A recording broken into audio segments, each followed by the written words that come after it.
Children of God, one fascinating thing about medieval cathedrals was that many of them took centuries to complete.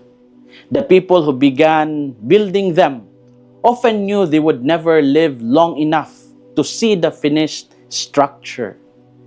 Yet they continued working faithfully because they believed they were building something greater than themselves. The famous Notre Dame Cathedral in Paris began construction in 1163, and it took almost 200 years before it was completed. Cologne Cathedral in Germany started in 1248, but was only fully completed in the 19th century. Generations of workers, stone cutters, artists, and believers dedicated their lives to projects whose completion they would never personally enjoy. Fathers passed their skills to sons, and communities continued the mission across centuries.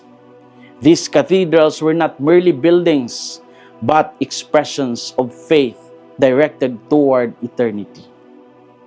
Medieval Christians believed that some works were worth sacrificing for, even without immediate reward.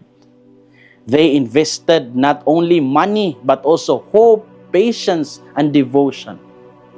In a world obsessed with instant results, these unfinished cathedrals continue teaching humanity about lasting vision,